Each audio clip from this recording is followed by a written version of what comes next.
Autre point important, c'est le credo. Vous avez vu qu'on a parlé du credo tout au début? Eh bien maintenant, on va voir que le credo universel, celui qui a été adopté au Concile œcuménique de Nicée en 325, est presque le seul concept qui a persisté au travers de tous les schismes, disputes, bagarres et tout ce que l'on veut, dans le cadre des confessions catholiques, orthodoxes et protestantes. Et donc, ils le reconnaissent encore comme étant le symbole de Nicée-Constantinople ou le symbole des apôtres. Évidemment, il ne fallait pas trop rêver non plus, mais il y a eu quand même quelques petites adaptations qui agréaient plus ou moins l'une ou l'autre obédience. Mais enfin, c'est vraiment le tronc commun que nous avons. C'est d'ailleurs pour ça que dans les mouvements œcuméniques, ils essayent d'utiliser ce tronc commun pour dire, vous voyez bien qu'on est les mêmes. Et donc, on va travailler là-dessus. Et donc, pour faire simple, le credo, c'est ce en quoi nous croyons, nous les chrétiens. Alors, on a le premier credo qui est le symbole des apôtres, qui dit « Je crois en Dieu, le Père Tout-Puissant, Créateur du ciel et de la terre, et en Jésus-Christ, son Fils unique, notre Seigneur, qui a été conçu du Saint-Esprit, est né de la Vierge Marie, a souffert sous Ponce Pilate, a été crucifié, est mort et a été enseveli, est descendu aux enfers, est ressuscité des morts le troisième jour, est monté aux cieux, est assis à la droite de Dieu le Père, Tout-Puissant, d'où il viendra juger les vivants et les morts. Je crois en l'Esprit Saint, à la Sainte Église universelle, à la communion des saints, à la rémission des péchés, à la résurrection de la chair et à la vie éternelle. Amen. Ça, c'est la confession de foi. En fait, aujourd'hui, quand une église prend une confession de foi, elle se base là-dessus. Même si elle l'adapte un peu, elle se base là-dessus. Donc, c'est universellement reconnu par tous. Et très simple aussi. Très simple, pourquoi? Parce que dans ce symbole, cet acte des apôtres, on ne parle pas de la divinité de Jésus. On ne parle pas de l'infaillibilité et de l'unicité des Écritures. On ne parle pas du péché et de la nécessité de repentance. On ne parle pas de la justification par la foi seule. On ne parle pas de la manière de servir et de louer Dieu. On ne parle pas de la sanctification. Donc en fait, tous ces sujets-là ont été un peu laissés de côté. Et à côté de ce credo-là, il y en a, alors là, tant qu'on veut. Pourquoi? Parce que chaque fois que quelqu'un a sorti ce que l'Église considérait comme une hérésie, eh bien, en réaction, on faisait un credo. Notamment, il y a un credo de Nicée. Le credo de Nicée, il défend la Trinité. Il y a un credo d'Athanase, qui défend les deux natures de Jésus-Christ. Il y a le credo de Constantinople, qui dit que le Saint-Esprit procède du Fils. Il y a le credo de Trente, qui confirme que la réforme est condamnée. Et vice-versa. Chaque fois qu'il y a un petit problème, une discussion doctrinale, eh bien, chacun de son côté, on sort un petit credo, quoi. Pour affirmer ce en quoi on croit, tout simplement. C'est dans la logique. Et chaque fois qu'il y a un schisme, eh bien, on sort des credos. Encore plus virulents que les autres. Et donc, ça, à un moment donné, est arrivé dans ce credo, on va dire, le symbole des apôtres, qui a évolué. Il y a eu une divergence d'opinion qui est née lors du concile de Constantinople en 381. Et cette divergence est née entre les églises d'Orient et Rome. Rome qui est appuyée par Charlemagne. Et la discussion va naître du Saint-Esprit. En fait, pour les catholiques, mais aussi pour les protestants, la majorité des protestants, le Saint-Esprit procède du Père et du Fils. Donc le Saint-Esprit agit à partir du Père et du Fils.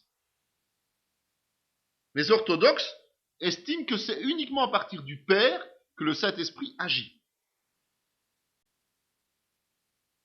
Et donc, alors qu'on avait adopté ce concept de filioque, on a vu ça dans l'histoire, dans le concile à Constantinople, eh bien, après le schisme en 1054, les orthodoxes ont profité de l'occasion pour revenir au credo de Nicée sans y mettre l'ajout de Constantinople. Donc le filioque.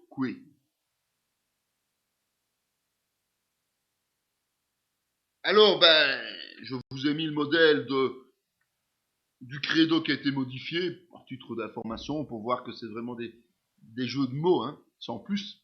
Mais bon, voilà, c'est intéressant.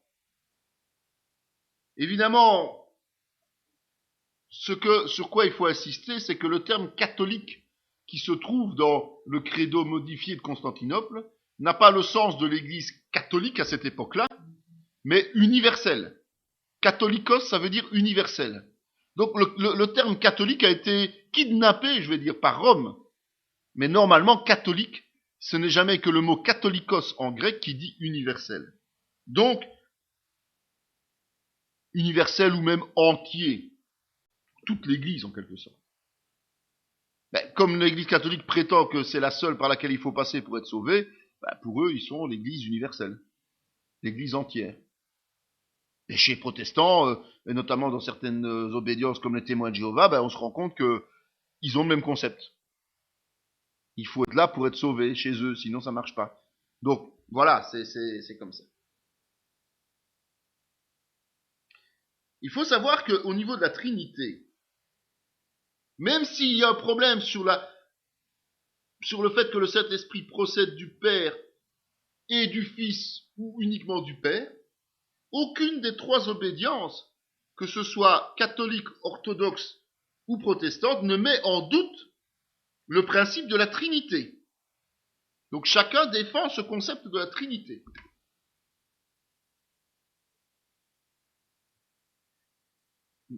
La façon de comprendre la Trinité est un peu différente de l'un à l'autre, d'accord? Mais personne ne nie. Par exemple, les orthodoxes disent que le Père est la source de Dieu, du divin. Et en même temps, c'est lui qui va engendrer le Verbe, c'est-à-dire le Fils, et qui génère le souffle, c'est-à-dire le Saint-Esprit. Et donc, c'est le Père qui assure l'unité des trois.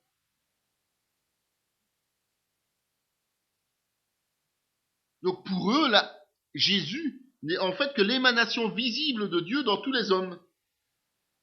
Mais pas seulement les croyants, dans tous les hommes. Alors que les catholiques comme les protestants affirment que Jésus-Christ est homme et Dieu, donc ne peut pas émaner dans tous les hommes. Et c'est pour ça que le filioque est né. Parce que Jésus étant homme et Dieu, automatiquement, le Saint-Esprit devait procéder de lui, puisqu'il est Dieu. Les autres disent il est Dieu, oui, mais il est Dieu dépendant du Père quelque part. Donc c'est un peu un Dieu secondaire. D'accord? Comme le Saint-Esprit. Alors pour terminer cette matinée, on va encore voir en quelques mots Marie. On a déjà vu beaucoup, donc on va juste résumer. D'accord? Tous les chrétiens reconnaissent les qualités intrinsèques de cette jeune fille qui a accepté, en ayant été choisie par Dieu, de mettre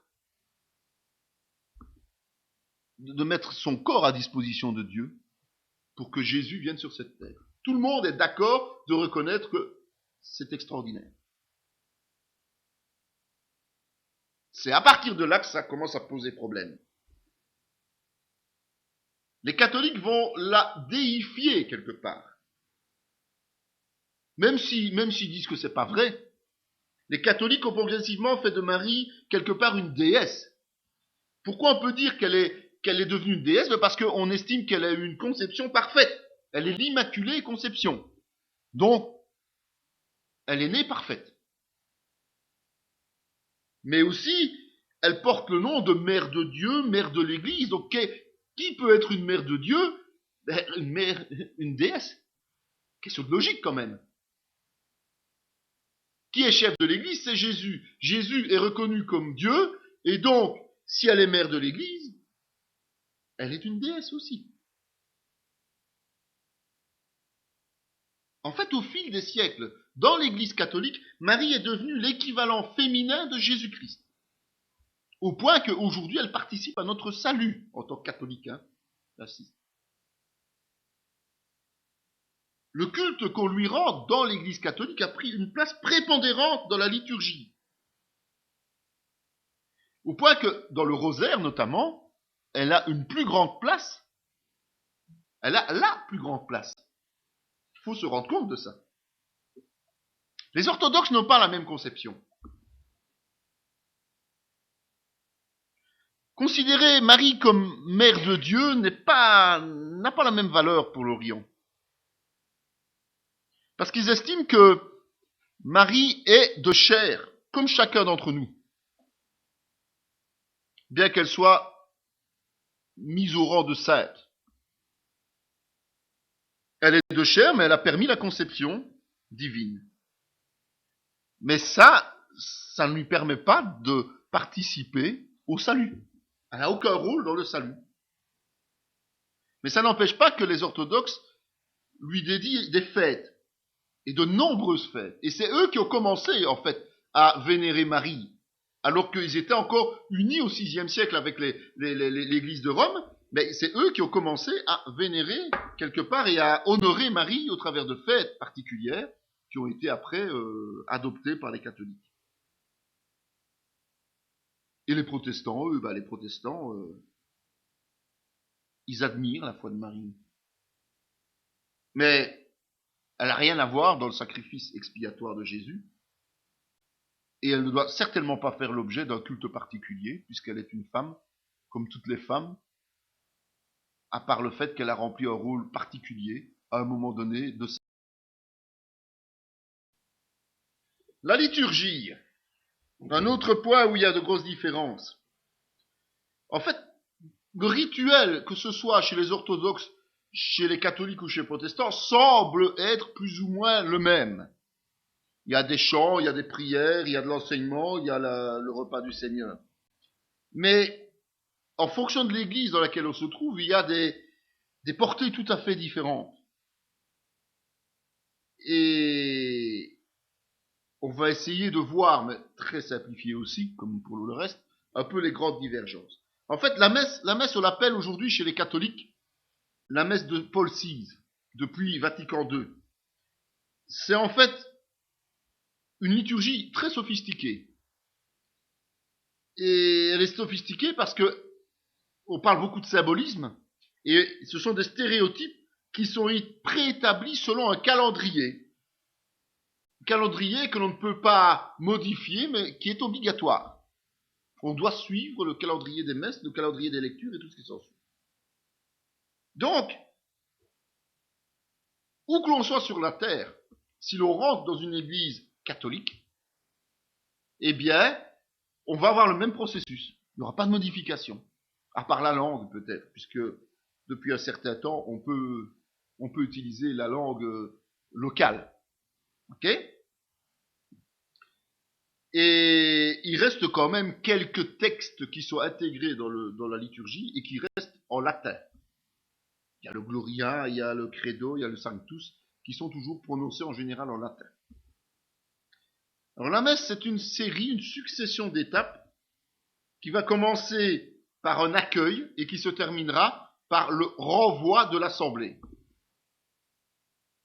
Normalement, et c'est vrai que c'est parfois difficile de se rappeler nos habitudes, nos anciennes habitudes, mais c'est ainsi, quand le fidèle va rentrer dans l'édifice, il va tremper sa main dans le bénitier, enfin, en tout cas les doigts, et il va faire avec cette eau bénite le signe de croix. Quand il va passer devant le Sacré-Cœur, avant de prendre sa place dans le banc, eh bien il va faire une génuflexion, accompagné d'un autre signe de croix. Et ce signe de croix, il va le réitérer à l'ouverture de la liturgie. Ça, c'est ce qu'on voit encore dans les films en général, et ce que certains durs et purs continuent à faire. Beaucoup d'autres ne le font pas. Le Kyrie va préparer la pénitence. Il y aura après ça une prière de supplication et des chants de louange à la gloire de Dieu, avant de faire la prière d'ouverture. il y a 3 lectures. Les 2 premières sont des lectures dites introductives et sont tirées en général de l'Ancien Testament. On chante un psaume entre les 2. Et puis après l'Alléluia vient la lecture de l'Évangile. Parfois, on lit une épître de Paul. Et puis, il y a la fameuse homélie, c'est-à-dire le sermon, qui est toujours fait par le prêtre. Juste après, le credo et puis la prière universelle. Après la prière universelle, c'est la prière des offrandes, ou ce qu'on peut appeler l'offertoire, avec les intentions, les fameuses intentions, et on prépare l'Eucharistie, dans laquelle se trouve ce qu'on appelle le canon de la messe, c'est-à-dire la prière principale en quelque sorte. Le Sanctus, l'épiclèse, c'est-à-dire l'appel du Saint-Esprit, la consécration du pain et du vin, et l'anamnèse. N'oublions pas que ce sont des rites qui doivent être tranchés et réguliers et bien faits, parce que, pour le catholique, ce pain et ce vin sont transformés en corps et sang de Christ. Donc c'est primordial. Après ça, on va réciter le Notre Père, c'est-à-dire la prière de Jésus, qui est récitée collégialement. Et puis il y a l'échange du signe de paix. Donc chacun va se retourner vers ses voisins pour lui serrer la main et lui remettre la paix de Christ. Quand l'Eucharistie est prise, le prêtre qui a rang de sacrificateur, en fait, c'est bien le problème, c'est que la messe est un sacrifice. Et donc le prêtre a rang de sacrificateur. Il va fractionner le pain et on va chanter l'agneau de Dieu. Et puis on va prier. On dépose la communion dans la main. Avant, c'était sur la langue. Ça se fait encore de temps en temps maintenant, mais c'est surtout dans la main. Enfin, du moins, comme je le disais, le pain uniquement. Ce pain sous forme d'hostie dont je parlais tantôt. Et après un temps de méditation, on fait une prière, ou les prières d'action de grâce, pour clôturer cette partie d'Eucharistie. Et puis il y a les petites annonces, les annonces quelconques, et on renvoie les fidèles. Il y a dans la messe un côté surnaturel, puisque l'on parle de sacrifice, de sacrificateur, de prêtre, et d'Eucharistie, de transubstantiation. Donc c'est ce côté surnaturel des choses.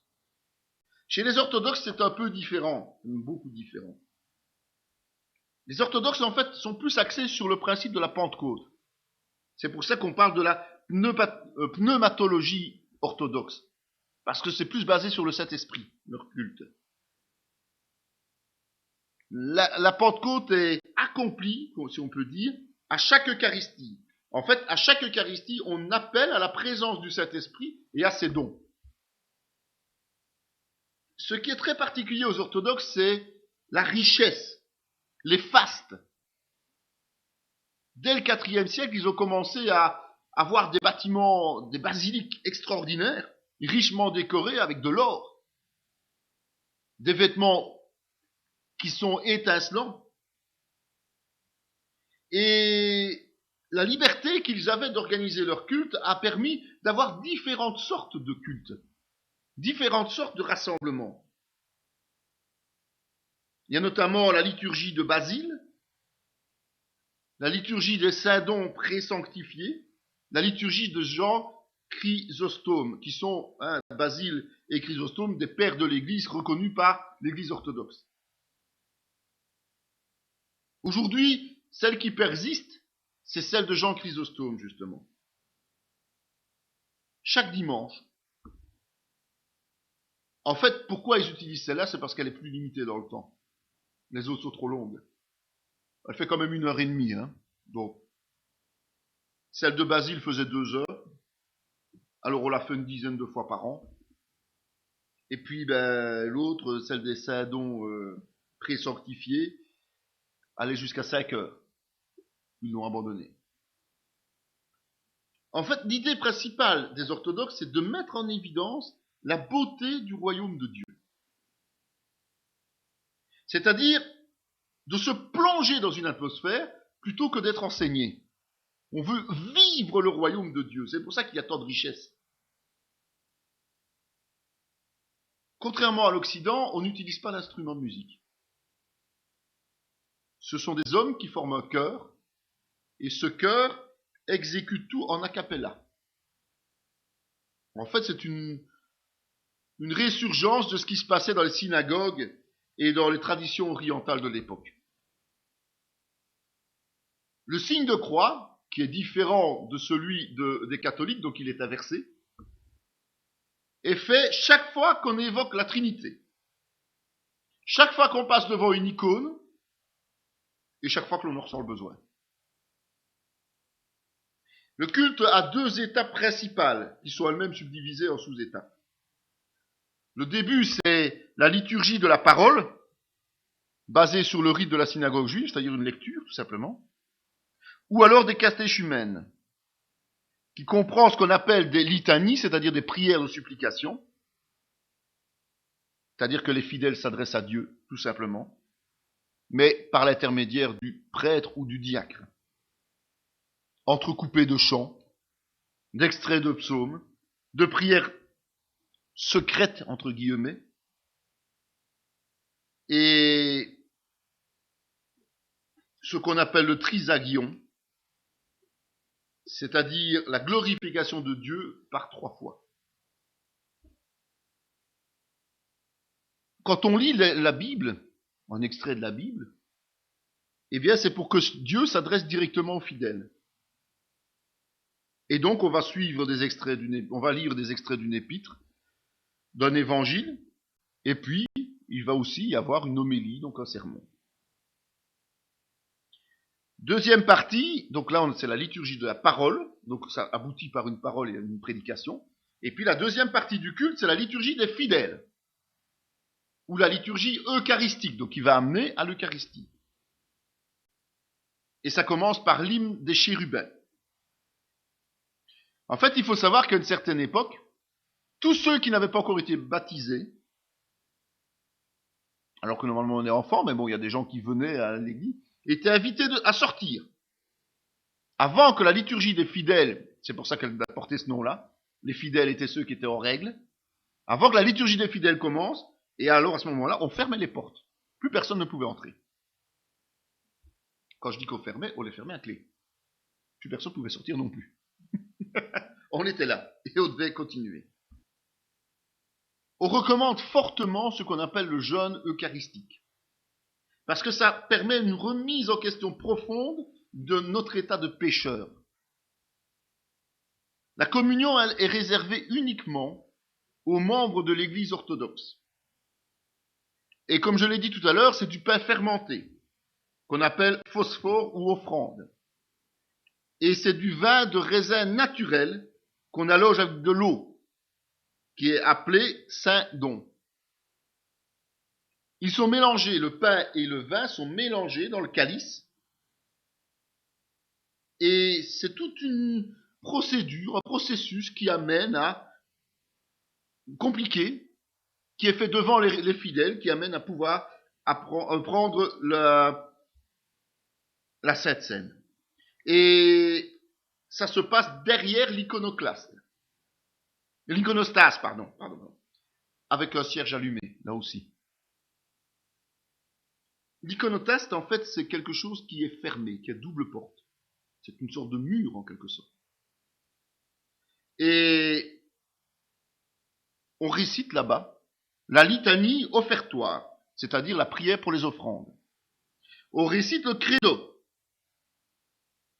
Puis on prie longuement pour l'Eucharistie. On présente des intercessions et des commémorations. Et puis on fait l'oraison dominicale, c'est-à-dire le Notre Père. On porte notre nom, voilà. Et à ce moment-là, le prêtre va poser la mixture, la communion, la mixture entre le pain et le vin, avec une cuillère, dans la bouche du croyant. L'Eucharistie est présente à chaque office, Mais la communion, comme je le disais, n'est pas obligatoire à chaque fois, et donc, dans la pratique, elle ne va se prendre que quelques fois par an. Et principalement, les dates précises sont le jeudi saint, le 15 août et Noël. Là, d'office, tous les fidèles l'apprennent. Ce qui nous amène au culte protestant. Alors, dans le culte protestant, il y a des branches traditionnalistes qui ont gardé certaines répliques limitées de la messe catholique, tout simplement. Et notamment, on a là-dedans des anglicans, les réformés, les luthériens. Sinon, les protestants ont plutôt un office beaucoup plus épuré. Le culte, pour le protestant, est un service rendu à Dieu, par reconnaissance. Et c'est l'endroit où les fidèles vont venir se ressourcer dans la communion fraternelle. Et donc, le culte en général va se diviser en un certain nombre de parties qui se suivent de façon logique, mais qui peuvent être interchangées. Et donc, l'accueil, tout simplement, ça consiste à se dire bonjour, les uns les autres. Avant une prière d'ouverture, qui peut être faite par le pasteur, qui peut être faite par un diacre, par un ancien ou un fidèle. Et puis on a les chants de louange.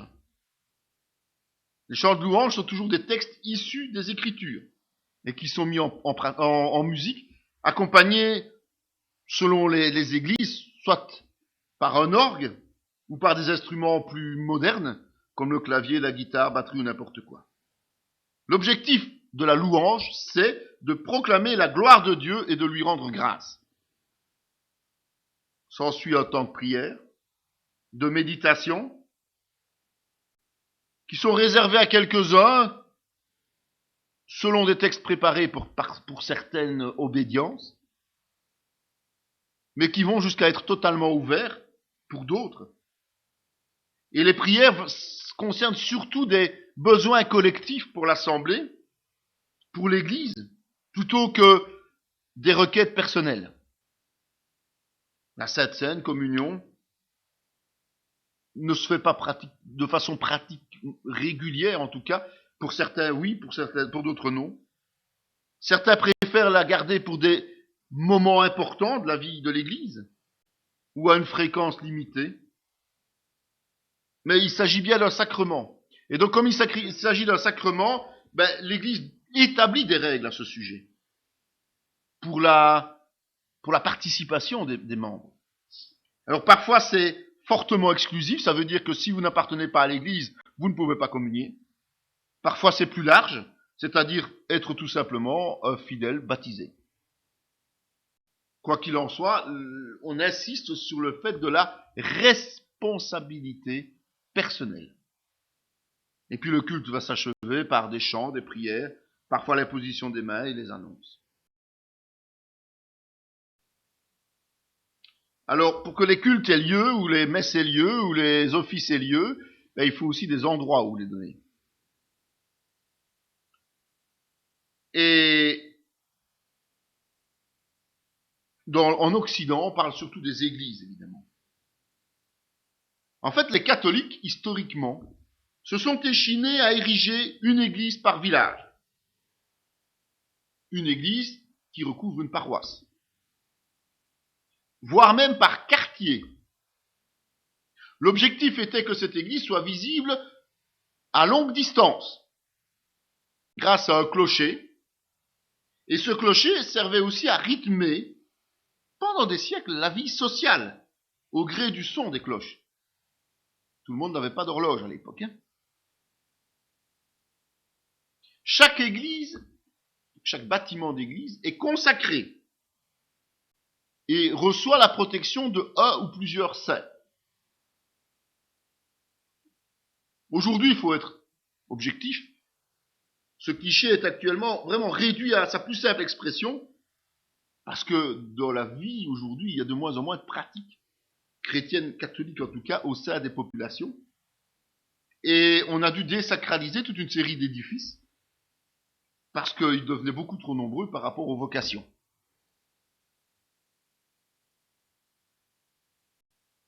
la force de ces établissements, c'est que ce sont de vrais chefs-d'œuvre architecturaux. La construction de chaque église est basée sur un principe, un principe de la croix. Il y a au moins un chœur oriental qui est réservé au clergé qui officie. C'est là que va se trouver l'autel, le Sacré-Cœur, le cierge pastoral, le Christ en croix. Et puis il y a un corps principal, la nef, où s'installent les fidèles. Les bancs et les chaises, ça fait pas des siècles que ça existe. Les gens étaient debout, et l'église était vide. Et les gens étaient là, assemblés, debout. Pendant 1h30, 2 heures s'il le fallait. Et ils assistaient au culte de cette manière, hormis des quelques privilégiés qui étaient les seigneurs du coin et autres. Il y a des statues qui représentent les saints. Évidemment, priorité donnée au patron du lieu ou à la patronne. Il y a les apôtres, les évangélistes, Marie, et le plus souvent la mère à l'enfant. Et ils sont placés tout autour de l'édifice. Ce qui permet de déposer des bougies au pied de toutes ces statues. De faire des neuvaines ou de se recueillir simplement un instant. Les vitraux servent à représenter des scènes bibliques et des peintures ou des sculptures représentent le chemin de croix. Beaucoup d'églises ont conservé la chaire, qui est de moins en moins utilisée maintenant, mais c'est un endroit surélevé qui permet au prêtre de faire son sermon à la foule. Sachant que tout le monde était debout, c'était plus facile de voir le prêtre lorsqu'il était surélevé qu'aujourd'hui. Il n'a plus besoin de quelques centimètres, quoi.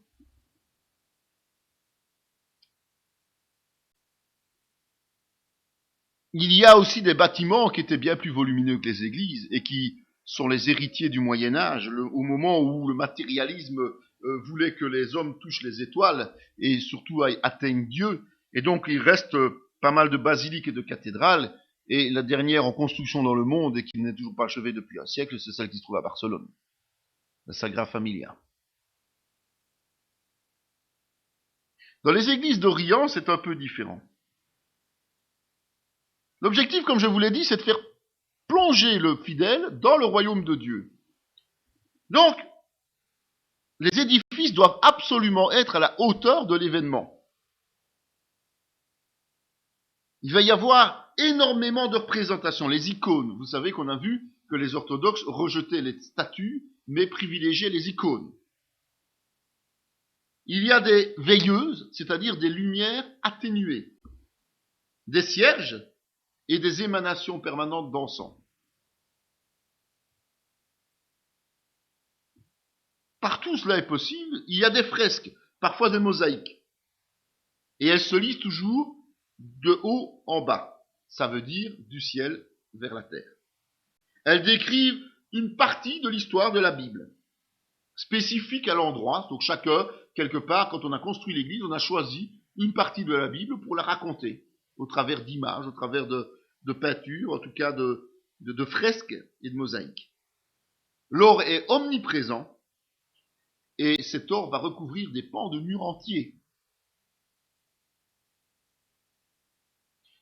L'architecture, c'est aussi un principe de croix, mais pas la croix classique des catholiques. C'est la croix grecque surmontée d'une coupole,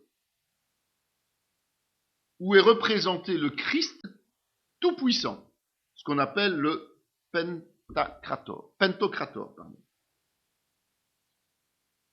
À l'est, il y a un chœur semi-circulaire. Et le mur occidental va accueillir la dormition de la Vierge. Donc, il est voué à la Vierge, ce mur. Ailleurs, on va retrouver les évangélistes, les prophètes, les apôtres et les saints. Mais sur des icônes, on est bien d'accord. L'autel et l'iconaste, donc la partie qui est réservée aux prêtres en réalité, vont symboliser le tombeau de Jésus-Christ et le Saint des Saints de l'Ancien Testament.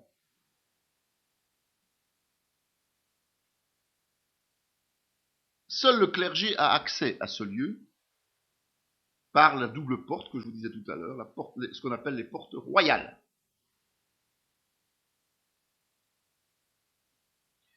Alors il y a un rituel orthodoxe extraordinaire, c'est que tout qui entre dans l'église doit faire le tour et embrasser les icônes.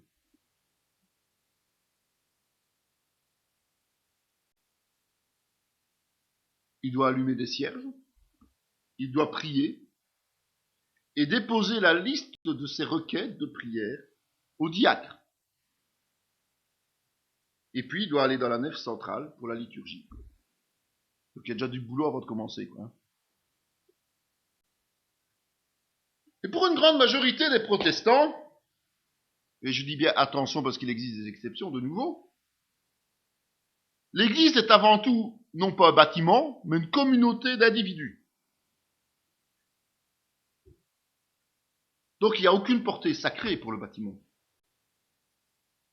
Les lieux sont souvent des endroits qui n'ont pas été consacrés et sont tout simplement parfois des anciens bâtiments d'école, des anciens magasins. Il n'y a rien de particulier. Ça peut même se faire dans une église désaffectée, une église catholique désaffectée, ou dans une maison privée.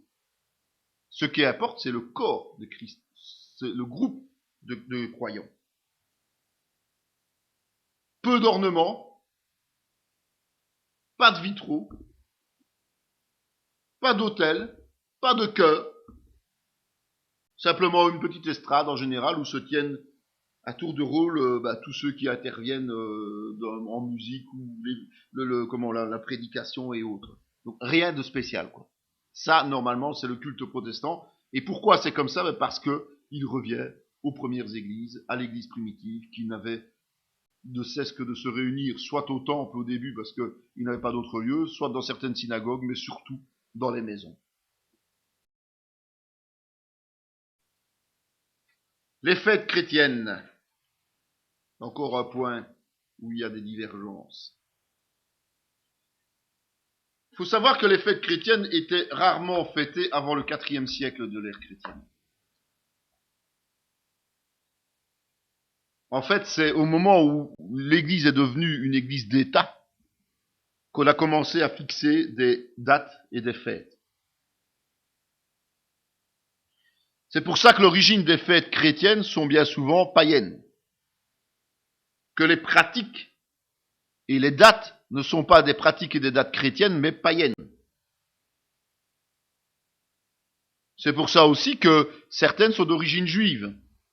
Parce qu'on est allé repêcher dans l'Ancien Testament des dates, des fêtes, des occasions de faire quelque chose dans les églises.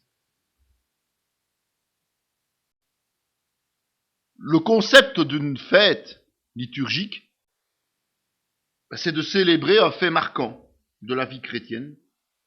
Et ce fait marquant doit est surtout préparé.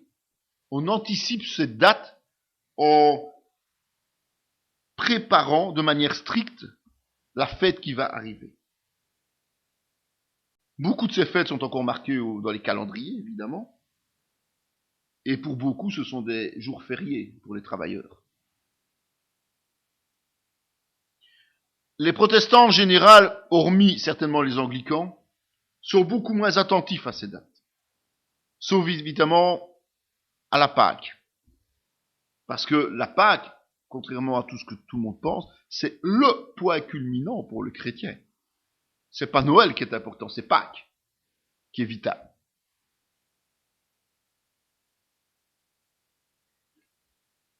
Alors autour de la Pâque, il existe toute une série de choses. Et notamment, on parle du carême. Vous vous souvenez du carême? Période préparatoire de 40 jours. Ça existe depuis le IVe siècle. Qui va du mercredi des cendres jusqu'à Pâques. Et il y a plusieurs obligations à respecter, dont le jeûne. Mercredi des cendres, bon, aujourd'hui c'est presque tombé en désuétude, mais les catholiques et les anglicans les pratiquent encore. Depuis le 7e siècle, le but du mercredi des cendres, c'est de symboliser le repentir est la condition de mortel en appliquant tout simplement la cendre sur le front. Si on se souvient, dans l'Ancien Testament, les Juifs s'humiliaient devant Dieu en se roulant dans la cendre. Ici, on fait une petite croix. Il n'y a pas mal. Il n'existe pas d'autre concordance biblique. Pour les catholiques, il y a des jours de jeûne obligatoires. Aujourd'hui, il ne reste plus que le mercredi décembre et chaque vendredi. Mais le jeûne est particulier. C'est-à-dire qu'on doit s'abstenir de manger de la viande quand on a plus de 14 ans. Le vendredi saint, c'est-à-dire celui qui précède directement la fête de Pâques, les adultes jusqu'à 59 ans sont invités à se limiter à un repas principal et deux de moindre importance, en renonçant à toute collation. C'est pas le cas des orthodoxes, ils sont beaucoup plus stricts les orthodoxes. Parce que eux prescrivent le jeûne même en dehors du carême. Ils estiment que le jeûne est utile, si pas nécessaire, à l'épanouissement spirituel. Et quand on parle de jeûne, on parle surtout d'abstinence de viande, de produits laitiers, des œufs, et parfois d'autres choses. Pour les protestants, c'est encore différent. Le jeûne se pratique à tout moment de l'année. Soit il est organisé, soit il est individuel. Mais il n'a aucun rapport avec le carême, en fait. Parce que tout simplement, les protestants, dans leur grande majorité, n'adhèrent pas au principe du carême. Il y a juste les anglicans, les épiscopaliens, qui, eux, ont tendance à s'y atteler. Le dimanche des Rameaux. Le dimanche des Rameaux commémore l'entrée triomphale de Jésus à Jérusalem, le dimanche qui précède Pâques. C'est un moment où tout le monde se réjouit. C'est le moment de fournir aussi aux fidèles les rameaux bénis, c'est-à-dire un porte-bonheur, que l'on va conserver durant une année, et souvent on va aller le fixer au dos du crucifix familial. Le jeudi saint. Le jeudi saint, c'est la commémoration de la Pâque juive que Jésus a pris pour la dernière fois avec ses disciples. Rappelez-vous, c'est son dernier repas, c'est là qu'il a institué la Sainte Seine. C'était la veille de sa mise à mort. Il a profité de ce moment pour enseigner ses apôtres sur l'œuvre qu'il accomplissait et ce qui allait s'en suivre. Mais aussi sur le sens du service. Joignant le geste à la parole, c'est le moment où il a lavé les pieds de ses convives. Beaucoup d'églises aujourd'hui font encore la même chose. Peut-être pas de la même manière, mais ils font encore la même chose.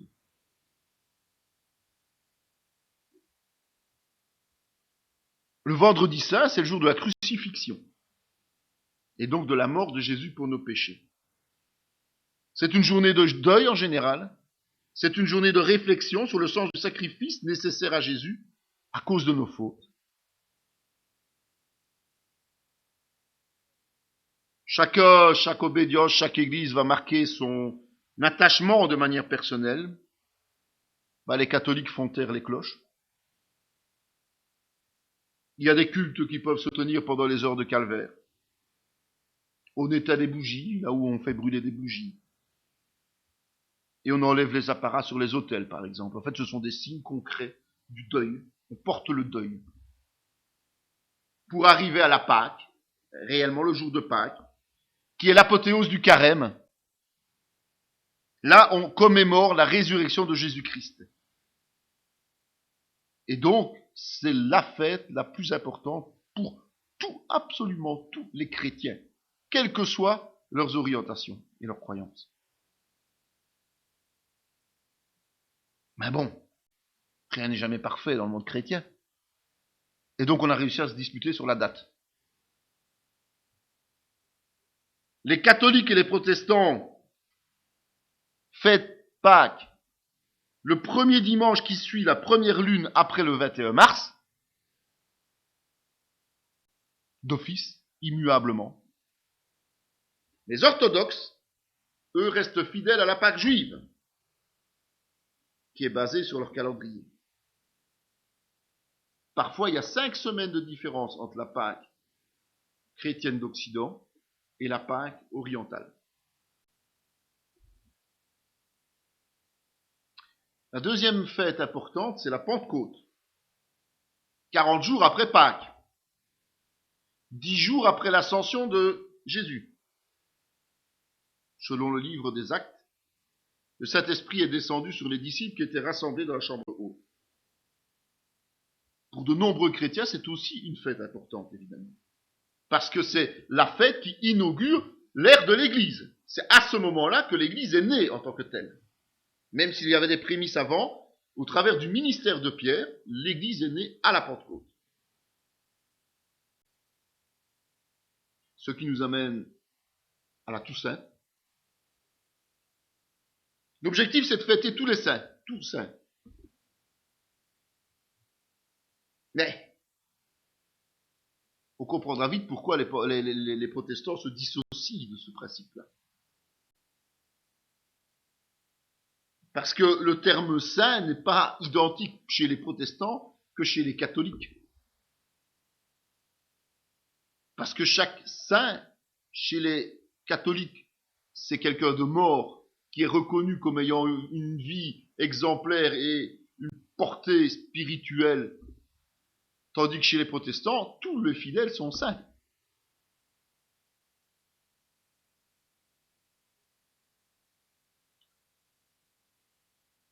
En Occident, c'est le 1er novembre.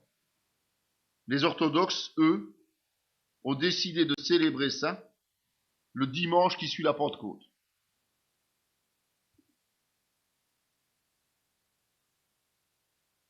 Il suffit de voir les défilés dans les cimetières aujourd'hui.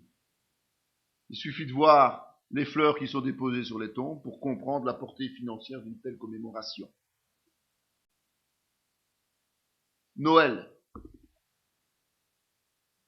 Noël, c'est un peu comme Pâques, pour les catholiques notamment, mais aussi peut-être pour d'autres chrétiens. C'est un temps de préparation, mais aussi un acte d'aboutissement. Noël commence par une période anticipée, l'Avent. L'Avent va couvrir 4 dimanches. Les 4 dimanches qui précèdent Noël. Et le but est de préparer la célébration de la naissance de Jésus, mais aussi la célébration de son retour. C'est donc un temps où on va se mettre en conformité avec Dieu, comme dans ce temps de carême. Il faut avouer que dans les églises occidentales, quelle qu'elle soit, le temps de Noël est plutôt devenu une fête festive, quelque chose de plutôt séculier que spirituel. Par contre, les orthodoxes ont gardé cette rigueur autour de la fête de Noël.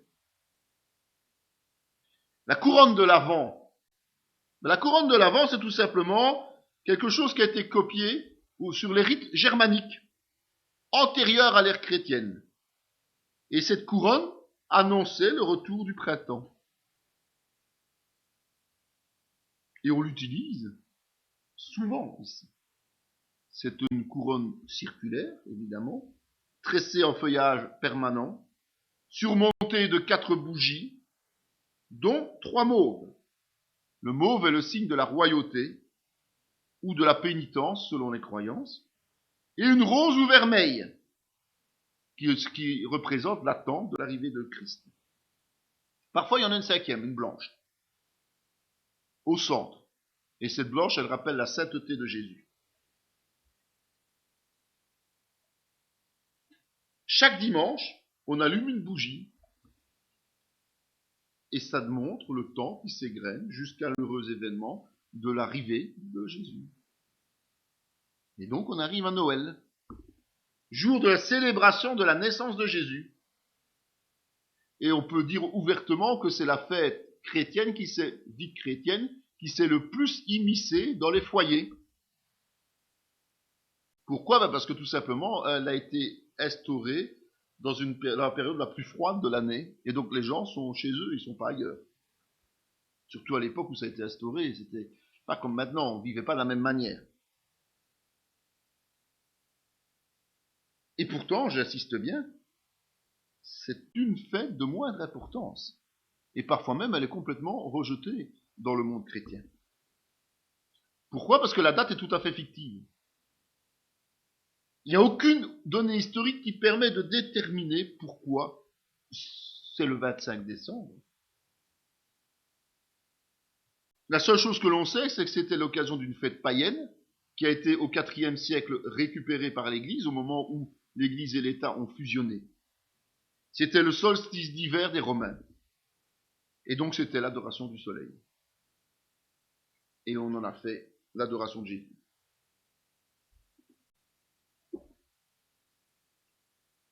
Tout ce qui est décoration, tout ce qui est sapin décoré, tout ce qui est cadeau dans la cheminée, ce ne sont jamais que des ajouts qui n'ont rien à voir avec l'Église, mais qui ont parfois été récupérés par l'Église. Si vous allez à Rome, sur la place Saint-Pierre, vous verrez que le sapin est dressé toutes les années, décoré, il y a des crèches. D'ailleurs, l'année passée, c'est un sapin spadois qui était là. Offert par la ville, évidemment. Puis on a l'épiphanie, donc c'est la suite après Noël. C'est le rappel de la visite des mages à Jésus-Christ. On l'a faite surtout en Europe, que ce soit chez les catholiques ou chez les protestants. Mais aujourd'hui, la popularité de l'épiphanie, c'est la galette des rois. Parce qu'on y cache une fève et ça fait une petite fête. Et pour un temps, certains se prennent pour un roi ou une reine. Pour les orthodoxes, l'épiphanie, c'est la commémoration du baptême de Jésus.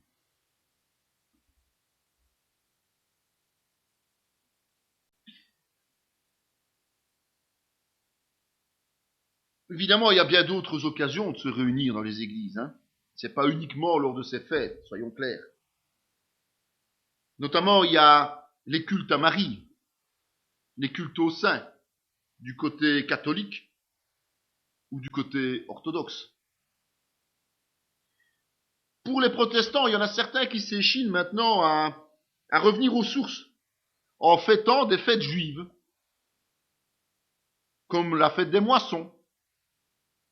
Tout simplement parce qu'ils se sont trouvés une nouvelle vocation d'unité avec le peuple élu. Et donc on reprend les fêtes rituelles juives. D'autres, hors de toute date précise, se rassemblent pour prier ensemble. Notamment, aux États-Unis, il y a le jour national de prière. Et c'est l'État qui initie ce jour-là. En Angleterre aussi, il y a le jour national de prière, c'est l'Église qui convoque les gens. Ce qu'il faut surtout retenir, ce ne sont pas les dates. Ça n'a pas beaucoup de sens. C'est surtout la valeur de l'événement, ce dont on se souvient, le repère que l'on a quelque part. Parce que toute notre vie, en réalité, doit être une action de grâce pour l'œuvre de Dieu. La doctrine. C'est peut-être le point sur lequel les chrétiens se sont le plus accrochés. Voire même parfois totalement isolés des autres. On a eu l'occasion de voir toutes sortes d'hérésies et tout ça lors de notre étude, notre cheminement dans l'histoire de l'Église. Mais on va quand même souligner en quelques mots seulement l'idée principale de chaque doctrine. Pour les catholiques, la doctrine,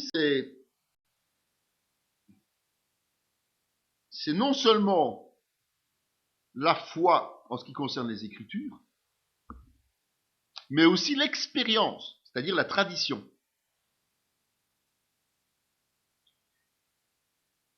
Et c'est au travers de la réforme grégorienne et des conciles œcuméniques de Vatican I et Vatican II, qu'on a vu précédemment, que les valeurs vont être défendues.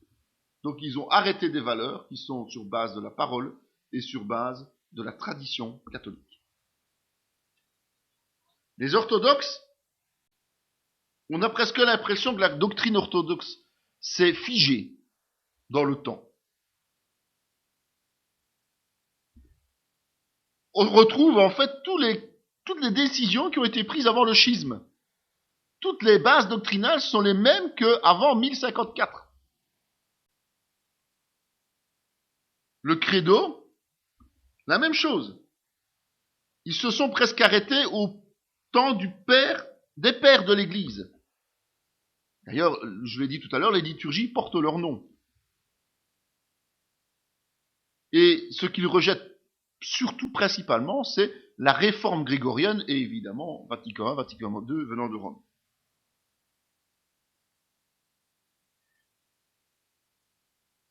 Ils rejettent, eux, clairement, c'est peut-être la seule exception, la doctrine de la grâce d'Augustin, qui était un père de l'Église occidentale. Ceci explique cela, certainement. Parce qu'ils estiment que le principe de la grâce d'office de Dieu réduirait l'homme à l'état spirituel végétatif. C'est Dieu qui donne tout, donc on n'a qu'à attendre et recevoir.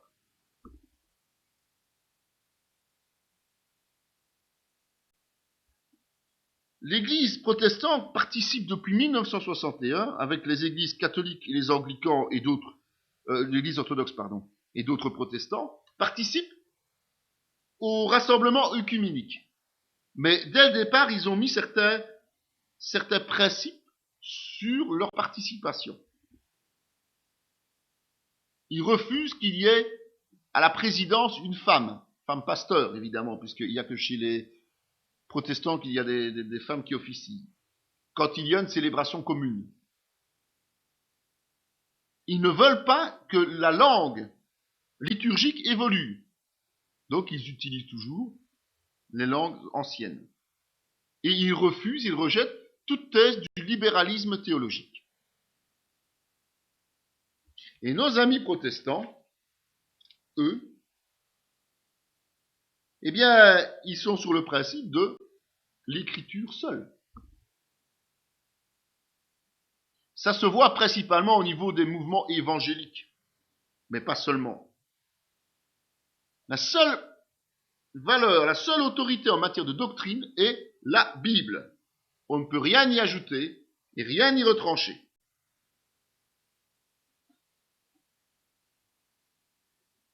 Le fidèle est donc invité à l'étudier assidûment, à la méditer, à la mettre en pratique au quotidien. La Bible. La Bible, en fait, c'est une bibliothèque, en quelque sorte. Hein. Une bibliothèque sacrée que Dieu a voulu pour son peuple. C'est le livre par excellence.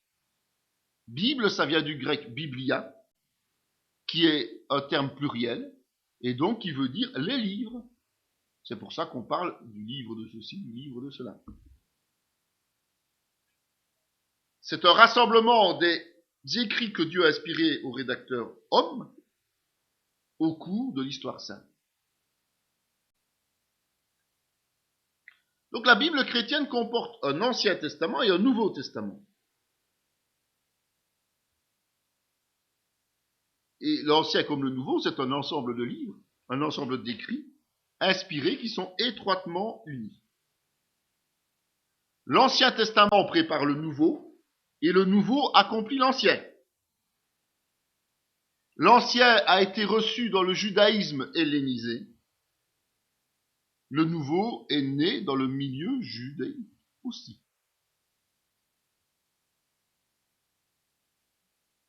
La liste des écrits qui fait partie de la Bible a été établie par la tradition et l'autorité de l'Église.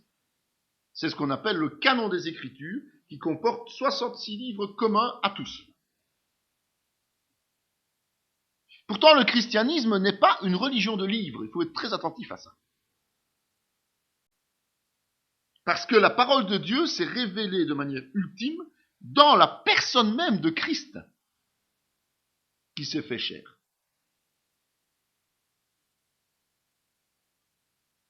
Donc, contrairement à la plupart des religions qui font de leur livre saint un livre qui serait comme tombé du ciel,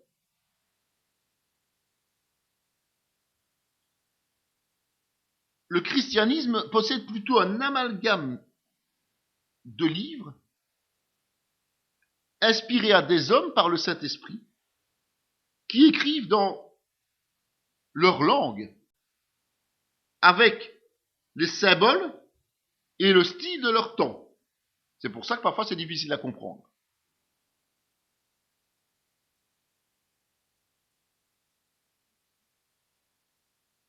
Donc la rédaction des livres et la réception de ceux-ci en tant que livres inspirés, elles font partie d'un processus.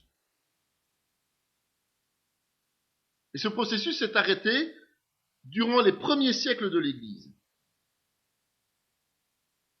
Et donc la proclamation, l'étude, la méditation de la Bible va se poursuivre et tout au long de l'histoire, elle ne va pas s'arrêter.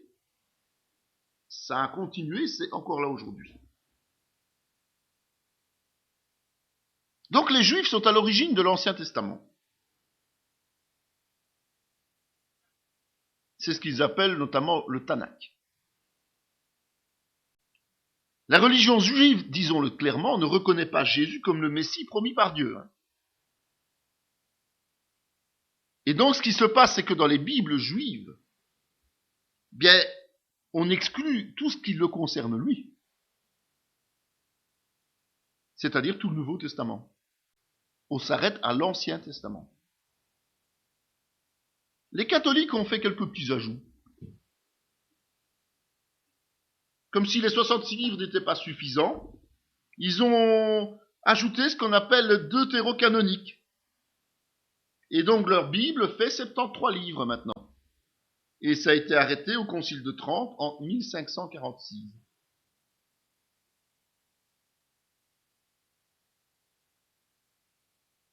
C'est seulement la constitution dogmatique qui s'appelle Dei Verbum.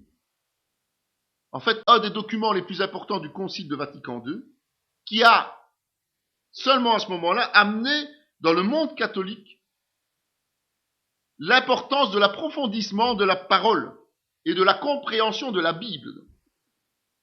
Et donc c'est seulement depuis là, c'est-à-dire le XXe siècle, que les catholiques sont invités à approfondir l'étude de la parole. Mais il faut tenir compte que le pape étant infaillible, que seuls les évêques sont capables d'interpréter les Écritures, le fidèle, il n'a plus grand-chose à faire dans l'étude de la parole. Et donc il doit se soumettre au diktat de la hiérarchie du clergé. La Bible orthodoxe est une sorte d'hybride. L'Ancien Testament est basé non pas sur la traduction des textes originaux hébreux, mais sur la traduction de la Septante grecque. Ce qui veut dire qu'il y a une divergence dans les mots traduits par rapport aux versions qui sont basées sur le texte d'origine. Comme c'est basé sur la Septante grecque, il y avait déjà introduit dedans des livres deutérocanoniques, notamment un supplément à Daniel et l'Ecclésiastique et d'autres choses. Et donc, l'Ancien Testament, la Bible orthodoxe, contient des livres deutérocanoniques. Par contre, le Nouveau Testament est le même que les protestants notamment, est basé sur le canon arrêté dès le départ. Chez les protestants, il n'y a aucune possibilité de négocier pour ajouter un livre. 66, c'est 66. Ouais, c'est tout. Comme les Écritures sont la seule vérité doctrinale, hormis pour certains mouvements comme le mouvement libéral, Il est important de s'imprégner du contenu de la parole, librement et le plus souvent possible. C'est ce qu'on appelle le libre examen personnel.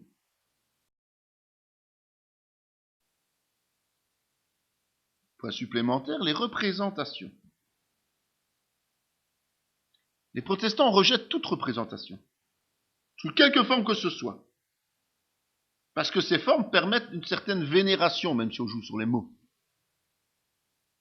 Or, ils veulent respecter les commandements qui ont été donnés à Moïse. Les catholiques, les orthodoxes, on l'a vu, c'est que les catholiques vont vers des statues plutôt que des peintures, quoi qu'ils font des peintures, des vitraux et autres, mais la majeure partie de leurs représentations sont des statues, tandis que les orthodoxes, ils préfèrent des icônes, c'est-à-dire des images. L'objectif est le même, c'est d'amener les fidèles à rendre hommage à des figures marquantes et à demander leur intervention auprès de Dieu. Donc des intermédiaires entre Dieu et les hommes. Dans ces cas-là, vous avez les représentations qui sont des intermédiaires, vous avez les officiants qui sont des intermédiaires. Ça commence à faire beaucoup d'intermédiaires pour un chrétien qui est normalement libéré du péché et dont le voile a été déchiré entre lui et Dieu. Ça interpelle quand même. Les prières, dernier point qu'on va aborder. Ça fâche aussi beaucoup les prières, tant dans la forme que dans le contenu. Évidemment, c'est parce qu'il y a beaucoup de différences doctrinales. Et donc, comme les prières sont basées sur la doctrine, automatiquement, si on n'est pas d'accord sur la doctrine, on ne peut pas être d'accord sur la façon de parler à Dieu. Bon, les catholiques sont extraordinaires à ce niveau-là. Les prières vont être issues de la Bible, partiellement, et surtout par les éminences. Elles vont être établies par les éminences grises qui entourent les papes, et les papes eux-mêmes. Dans la première catégorie, on a notamment le Notre Père, les psaumes. Ils sont pris tels quels de la Bible, et ils sont récités.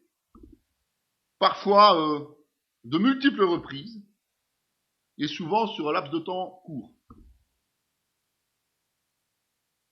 Et puis il y a les autres prières qui sont imposées par les circonstances, par les ordres monastiques, par les objectifs visés. Les Je vous salue Marie, les invocations aux saints, la prière pour les défunts et les morts de la guerre, prière au Saint-Esprit, à Jésus, à Saint Paul, Saint Joseph, au Sacré-Cœur, le Credo, voilà, pêle-mêle.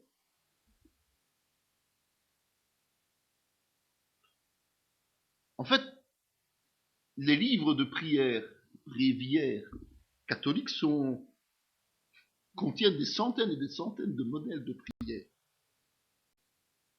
Puis il y a des processus pour prier, notamment les rosaires, où on associe Credo, Notre Père, Je vous salue Marie. Il y a les neuvaines, prières répétitives 9 jours d'affilée, devant une bougie qui brûle en permanence. Durant la messe, ce sont les prêtres qui prient de manière rituelle, sauf pour les intentions qui sont prononcées surtout et souvent par les fidèles. Chez les orthodoxes, c'est un peu la même chose. Elles sont un petit peu moins nombreuses peut-être que chez les catholiques, mais elles sont tout aussi rituelles. On retrouve le Notre Père, le Credo, mais aussi des prières au Saint-Esprit, le Trisagion, le 3 fois Saint, le Psaume 50, Sainte Trinité, la prière de Jésus, le Cantique de la Mère de Dieu, pour les vivants et les morts, enfin bon voilà, c'est un peu tout le même panel. Durant la liturgie, c'est le prêtre qui prie, et parfois il prie en secret. Et puis là, on a la liberté protestante. Hormis certaines exceptions, qui eux aussi établissent des textes préétablis bibliques ou non, les protestants considèrent que les prières qui sont reprises dans les Écritures révèlent plus des modèles à imiter en utilisant ses propres mots que d'être des formules magiques en quelque sorte qu'on doit répéter à l'envi. Ça n'empêche pas le chrétien protestant de réciter l'un ou l'autre passage biblique. Mais ce qui est important, c'est la conversation personnelle et intime que l'on a avec Dieu.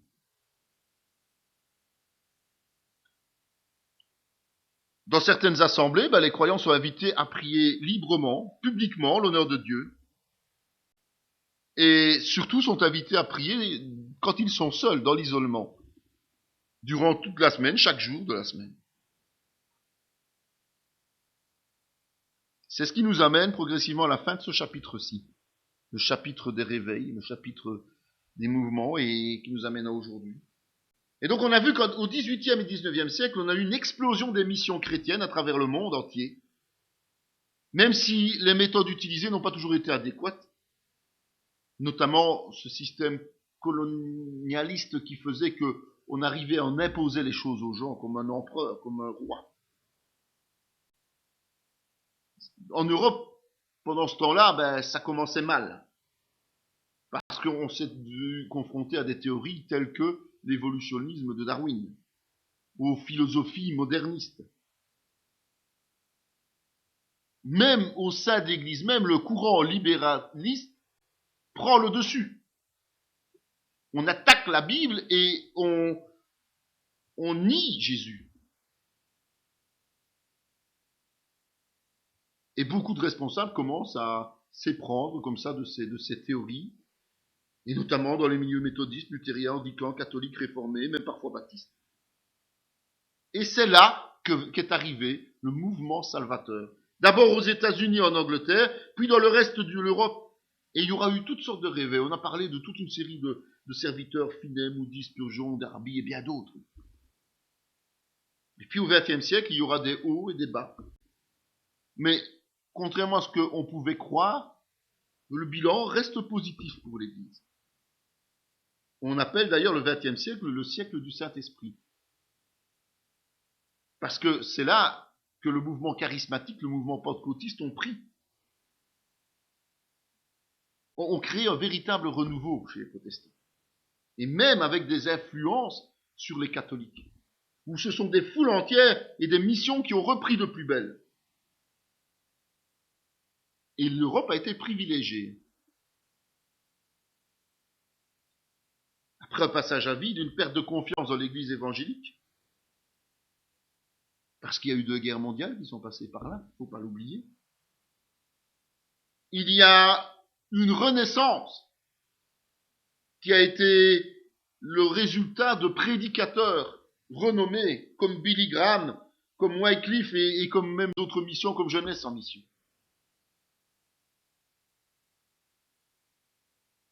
Maintenant, évidemment, le problème que l'on a, c'est que les églises traditionnelles, mais aussi beaucoup de prédicateurs médiatisés, cherchent pour l'instant à se dépêtrer de scandales divers dans tous les sens. Mais malgré ça, ces dernières années, partout dans le monde, sauf dans 2 zones, Europe et pays musulmans, l'Église reprend de nouveau de la couleur.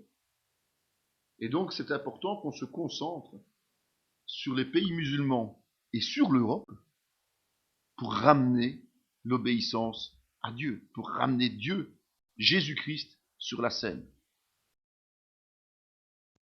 Cette vidéo fait partie intégrante de la formation en théologie pratique dispensée par la mission de théologie Emmanuel de Parakou, Bénin, sous l'autorité académique du Centre chrétien Emmanuel SBL, Spa, Belgique. Pour mieux connaître nos activités, voici nos différentes adresses.